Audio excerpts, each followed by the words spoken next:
Hi, welcome to another episode of ColdFusion. The latest iPhone, the iPhone 14, has just been announced. While the focus is on what new features may or may not have been added, there's a lot to be said about the story of how an iPhone is made.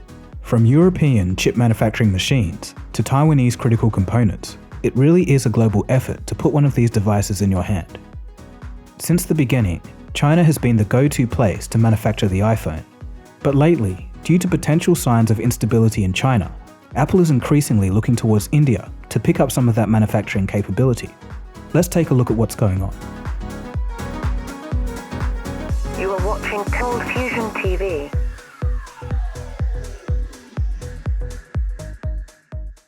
So to begin, why was China the place that was selected to manufacture the iPhone? Well, let me tell you a little story.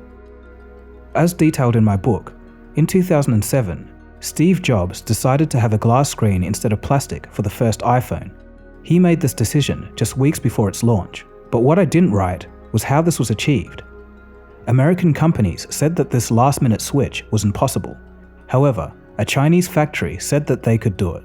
They constructed a dormitory beforehand so their workers could work 12-hour shifts. When the contract was signed with Apple, 8,000 workers were woken up from sleep, given a biscuit and tea, and then got to work fitting the glass screen to the iPhone to in the end produce 10,000 iPhones per day.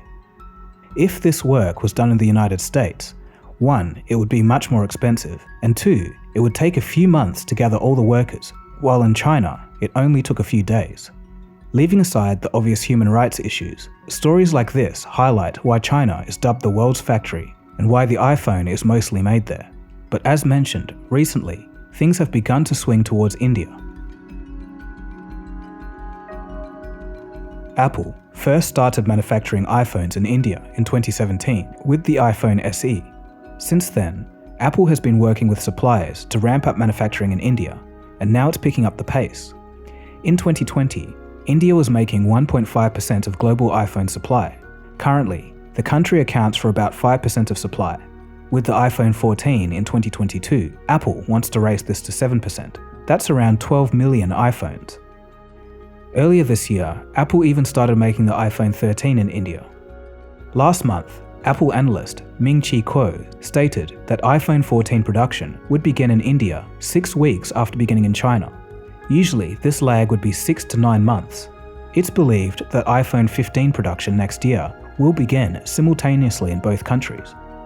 And the Indian government has offered financial incentives for tech production. They call this scheme the Make in India program. Foxconn, the primary manufacturer of iPhones, studied the process of shipping components from China and assembling the iPhone 14 at a plant in the Indian city of Chennai in the south. For now, this is likely how the supply chain will work.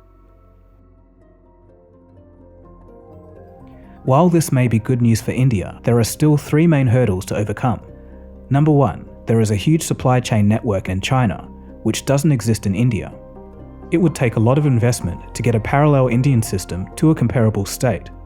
Assembling iPhones often entails coordination between hundreds of suppliers, and this isn't to mention Apple's infamously tight deadlines and strict quality control. Number 2, for Apple, there's a great deal of risk when it comes to security and secrecy when moving to a new country. Apple goes to extreme lengths to keep new product details confidential and to stop leaks. Imposing the same rigorous controls in a second country would prove to be very difficult. Local Foxconn executives in India have thought about entirely cornering off a section of one of Foxconn's assembly lines. According to Bloomberg, they placed a great deal of scrutiny on how security around the device could be compromised. The conclusion so far, it's going to be a real challenge to replicate the drastic security controls that the Chinese facilities have. In addition to this, also according to Bloomberg, Apple has major concerns about Indian custom officials. They usually open up packages and check their contents. This is to make sure materials match their declarations, and it goes without saying that this is a massive potential vulnerability for product security. And number 3, India's workforce and factories have caused a bit of a headache for Apple over the past 5 years. There have been disputes and even revolts over poor quality food and pay. It seems that this will probably be the easiest issue to fix, improve the facilities, and re-examine wages. So why is Apple doing all of this exactly? Well, the key word is uncertainty. Because of the economic and geopolitical climate, Apple sees a need to diversify its supply chain and build redundancy. They're seeking alternatives as the CCP clashes with the US government. A visit to Taiwan by the Speaker for the US House of Representatives, Nancy Pelosi, came at possibly the worst time. It partly destabilized the Asia-Pacific region at a time when tensions were already high.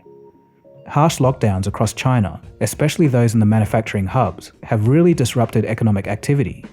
These lockdowns, as well as US sanctions, have put a dent in China's manufacturing prowess. Couple this with rising labor costs in China and a shaky property market, and it's no wonder Apple is starting to look elsewhere for manufacturing. All goes into Apple's strategy of further diversifying its production capabilities outside of Greater China. But yeah, this is a very big move.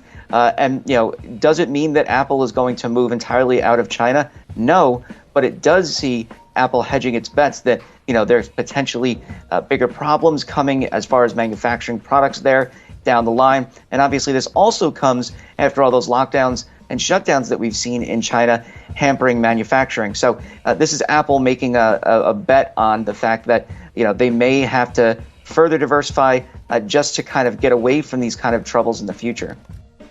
So what do you guys think? Do you think Apple's move will encourage more investment by other companies to India? Feel free to discuss in the comments section below. Anyway, that's about it from me.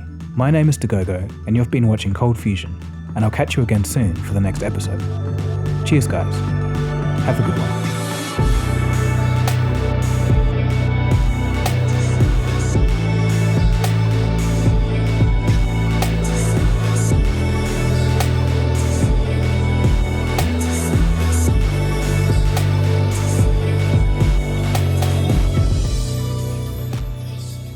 ColdFusion.